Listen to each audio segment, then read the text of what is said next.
माजी सर जी, मनमोहन सर, हमारे दीप कुमार जी और पांडे जी, और यहाँ पर उपस्थित सभी मैनेजमेंट के छात्र एवं छात्राएँ, आज के स्वामी विवेकानंद जयंती में सबको हमारे तरफ से बहुत बहुत स्वागत और अभिनंदन।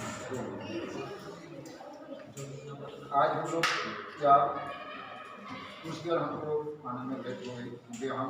दूसरे विभाग के साथ मिले हुए हैं, इसीलिए आज हम लोग 161वां 161 स्वामी विवेकानंद जयंती मना रहे हैं। और स्वामी जी के बारे में मेरे ख्याल से आप लोग बहुत सारी चीज़ विस्तृत रूप से कर चुके हैं, सभी लोग कुछ न कुछ। स्वामी जी का जो प्रधान गुण है, उस गुण जिसके नाम से वो ज़्यादा जाने जाते थे, मेरे ख्याल से उनका जो विचार था विदेश में चिकागो में सम्मेलन में उन्होंने जो कुछ भाषण ऐसा दिए थे जिससे सभी लोग आकर्षित हुए, और इसी के कारण या उस भाषण से ही लोग उसके विचार से सहमत से या विचार को उसी पार से ढालने के लिए कोशिश की। तो सबसे प्रमुख बात इसमें यही थी, स्वामी जी की महापुरुष होने के कारण उसे महापुरुष के रूप में हर आदमी में कुछ न कुछ गुण होता है, लेकिन उनका कहना यही था जिस मनुष्य में दृढ़ विश्वास होगा, चाहे वो युवा वर्ग हो या उससे अधिक हो, क्योंकि उनका जीवन काल बहुत ही कम समय था। आप लोग जानते हैं, शायद 40 साल की उम्र में उनका आसपास उनका ये, तो इसलिए जिसके मन में पूरे विश्वास हो, जिसको हम लोग कह सकते हैं दृढ़ विश्वास हो किसी भी काम को करने में, तो वो जरूर जीवन में सफलता हासिल। तो ये जो आप लोगों का युवा उत्सव जो स्वामी विवेकानंद के जन्म तिथि पर मनाया जाता है, सन 1893 साल से हुआ था, तो उसमें प्रमुख कारण यही था चूँकि युवाओं को प्रेरित करना, क्योंकि उन्होंने बहुत कम ही उम्र में बहुत अच्छे खासे नाम अर्जित किए, जिसके कारण युवा दिवस मनाने की बातचीत है।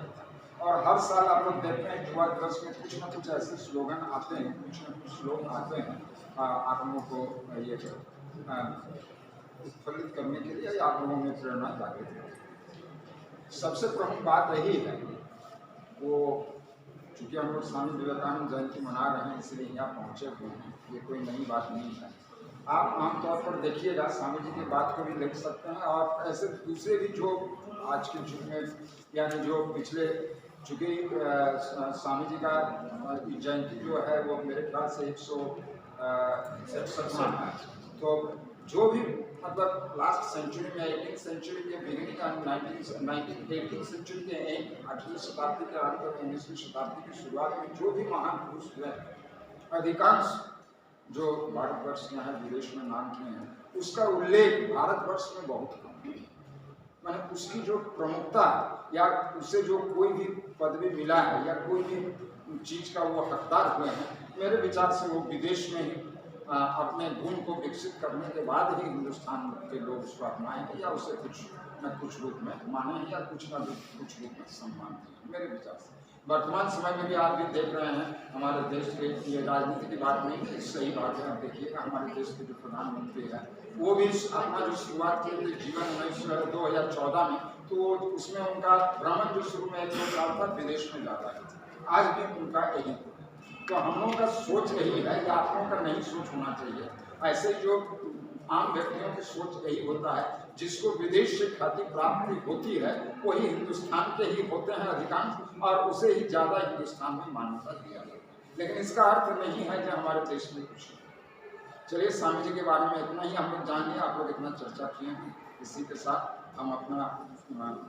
जवान को समाप्त करते हैं, अपने वाणी को समाप्त करते हैं। और एक चीज़ मैं आप लोगों को बार बार कह देना चाहते हैं, देखिए, चाहे वो युवा वर्ग हो या मध्यम वर्ग हो या उससे भी ज़्यादा एजेड वर्ग हो, आप अपने मन में जिस चीज़ को ठान लीजिएगा, ये हर कहानियों में लिखा हुआ है, हर चीज़ में लिखा हुआ है। मन में जब आपका दृढ़ विश्वास होगा, हम बार बार एक ही शब्द को आपको दोहरा रहे हैं, आपको अपना जीवन का लक्ष्य, चूँकि आप पोस्ट ग्रेजुएट के स्टूडेंट है, पोस्ट ग्रेजुएट आपका जनरल क्वालिफिकेशंस का अंतिम कड़ी है, this is the last stage of education, general education. तो आप अपने मन में ठान लीजिए कि आपको आगे क्या करना है। यही सोच के आपको, क्योंकि आप अब अंतिम कड़ी में पहुंच गए, अभी भी आपके पास 1-1.5 साल समय है। इसीलिए वो स्वामी जी हो चाहे जो भी हो, जिसका जो भी स्लोगन है, आपके मन में अगर कोई विश्वास है और उस चीज को आप कर रहे हैं और आगे करना चाहते हैं तो उसको पूरा कीजिए, उस हिसाब से करिए। यही सब महान पुरुषों का सब यही गुण है। सब अपना अपना क्षेत्र है, आप भी अपना क्षेत्र चुन के इस प्रकार से कर सकते हैं। बस इन्हीं शब्दों के साथ मैं बात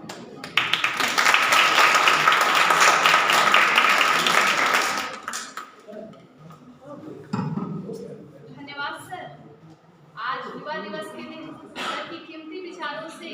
हमारा भी परिचय हुआ और हम भी कुछ समझ पाए, सीख पाए। वैसे सर जो है काफी विलम्ब हो गया है, लेकिन फिर भी क्योंकि सिन्हा सर लास्ट में हमारे साथ शामिल हुए हैं, तो बच्चे बेंच पर बैठे बैठे ही अपने पोस्टर को सामने करके सर को दिखाएं कि क्या परिश्रम उन्होंने सुबह से किया है। और सबके पोस्टर, रंग बिरंगे पोस्टर नजर आने चाहिए। सिर्फ 2 से ढाई घंटे में इकोनॉमिक्स और मैनेजमेंट के बच्चों ने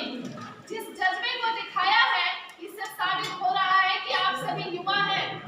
वैसे हिंदुस्तान को अब हम यंगिस्तान कहते हैं, और आज जो आपने परिश्रम की है वो आपको लाइफ टाइम याद रहने वाली है। और इसी तरह अन्य इवेंट में भी आप लोग इसी तरह शामिल होकर के खुद का तो उत्साह बढ़ाएं और आसपास के वातावरण को अच्छा रखें।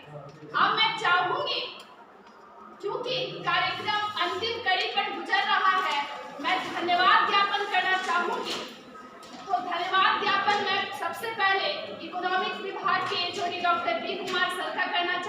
चाहूंगी। साथ ही पीएल सिन्हा सर के कीमती समय के लिए भी उनका बेहद धन्यवाद है, क्योंकि बहुत आज हर विभाग में लगभग सभी जगह कार्यक्रम हो रहे थे, फिर भी सर ने अपना कीमती वक्त दिया। मैं धन्यवाद करना चाहूंगी एके माझी सर का, जिन्होंने अपना कीमती वक्त हमसे साझा किया है। साथ ही डॉक्टर मुनमुन सरन सर के लिए भी धन्यवाद ज्ञापन करना चाहूंगी, उन्होंने भी अपने कीमती वक्त को हमें दिया है। साथ ही डॉक्टर सत्यनारायण पांडे मैनेजमेंट विभाग से हैं, सर ने भी अपने कीमती समय हमें दिए हैं। साथ ही मैं आप सभी बच्चों को धन्यवाद